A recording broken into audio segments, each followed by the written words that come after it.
I come back with my first impressions of the new Blur album, The Ballad of Darren, the first album since The Magic Whip. First thing, I think it's better than The Magic Whip, which is my, next to Leisure, the debut album, my least favorite Blur album. But is it a return to form, this comeback album? Not quite for me, there are different kinds of Blur fans. I think I'm more of the classic Blur fans, I would say. I grew up with them in the mid-90s, in the so-called Britpop era. So my favorite albums are these classic 90s albums from 93, 94, 95. I think this was a great run of albums. Modern Life is Rubbish, Parklife and Great Escape.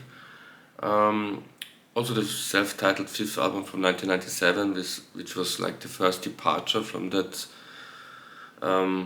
as it was called. I think Blur never identified with it, Britpop sound. The fifth album, the self-titled, was the first where they tried to branch out and experiment with new sounds, a bit like Radiohead, but not that extreme, of course. And then it got more and more of this, departure of the classic mid-90s sound with the subsequent albums. And the further they got into this direction, the less I was interested in them, I have to say. Although on pretty much every Blur album, except The Magic Whip for me, there are one or two standout tracks. On 13, for example, Tender, probably one of their 5, at least 10 best songs ever. But now The Ballad of Darren, they kind of had a big event last week, or was it 2 weeks ago, with the 2 sold-out Wembley Stadium shows. Blur never really were stadium bands, so these shows, I wasn't there, but I only heard good things, like it was the perfect stadium show by an anti-stadium band. And I've seen Blur many years ago, and they're a good band. I don't think they're the best of the classic Britpop bands in terms of live bands, but a good band. The new album, The Ballad of Darren, I think named after the head of security, in the team, in the crew of Blur.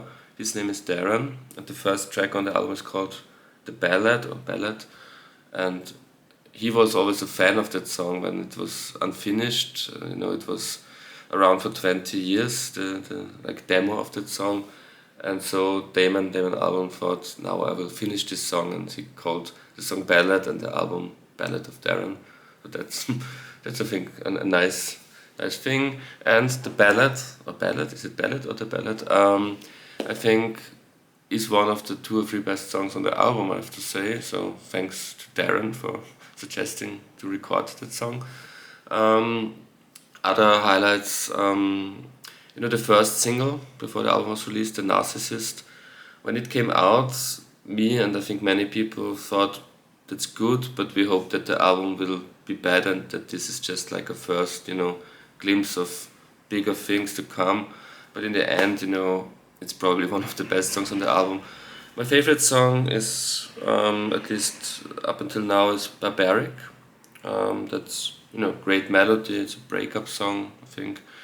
And wonderful melody, throwback to the classic Blur days when they really wrote beautiful songs, beautiful melodies, beautiful arrangements. But all in all, this album wants to sound more like 90s Blur, I think, than albums before. But it doesn't quite pull it off. I think the songwriting, except from those 3 songs I've mentioned and 1, 2 others, isn't as good as the heyday of the group. I also think this is probably a bit too much of a Damon album and could have needed more Graham Coxon, at least what I hear from it. You never really know who wrote what or who contributed what, but there's not much great electric or even acoustic guitar lines. There's still lots of great guitar playing because Graham Coxon is a genius in my opinion, but not to the extent that I would have hoped that Blur used to have when he was on top form.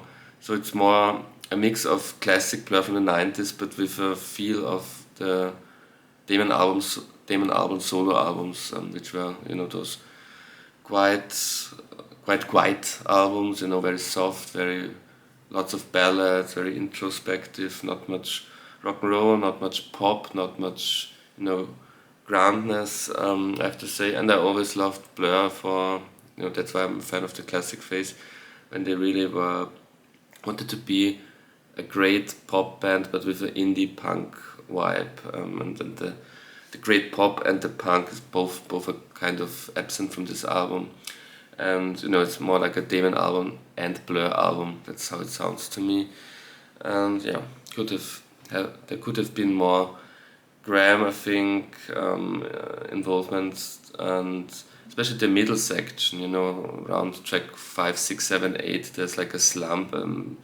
kind of boring, those songs want to be very emotional, I think, and those are like these typical, where Damon album is almost a crooner, and like, when they pulled these kind of songs off, they had great songs like To the End, This Is a Low, The Universal, those type of songs. But on this album, it's a bit boring, I don't really get that. I don't really get the emotion that those songs want to put across. But maybe that's just me. Maybe I'm a bit grumpy today. Could also be maybe I need more time if the album came out today. Listened to it 3 times now. Yeah, but all in all, the middle section is really a bit boring to me, and this also, my overall feeling of that album is that there's not much excitement. There's not great hook lines, or not even great, to me, great typical Damon album lyrics with sharp wit or something like that. That's also not there. It's like the solo albums, like I said, more personal stuff. I don't think he's the best at that. I don't think he's the best at those emotional kind of songwriting things. And yeah, it's a bit the same like with the recent Noel Gallagher album, and also an album that tries many things, and it's also this lush, mid-tempo, never really rocking, very acoustic thing, and it's the same with Noel. I think it's a bit boring also for Noel, and it's not what I want to hear from those great songwriters, Damon Albarn or Gallagher, also Graham Coxon, if he has involvement on the new album, or don't know, like I said. But it sounds more like a Damon Albarn album and a Noel Gallagher album, of course, by Noel Gallagher. I think both are kind of in the same place now as songwriters, and it's a bit of a, to me, middle of the road, boring, very grown up, mature kind of album. It's okay that at this time they try to explore this, and maybe it's better than embarrass themselves with wanting to sound current or cutting edge or wild rock and roll albums as 50-year-olds. Maybe it's better to keep things safe. But all in all, I think this album and the Noel album both playing it a bit too safe. I hope this won't be the last Blur album, but because I have a feeling that there's still a big Blur album in the group. I think it's not a terrible album. It's just there aren't enough highlights, I would say. And I think if the stars are right, maybe in 2, 3, 4, 5 years, I can see them really make a big statement, a big late career highlights album, a masterpiece. I'm not so sure about Noel, if I think that Noel or Oasis, if they reform, have a great album still in them. I think Blur are more likely to have such a great album.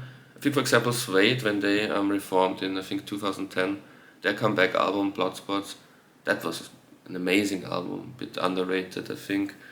But the Ballad of Darren, in my opinion, isn't as good, for example, as Bloodsports.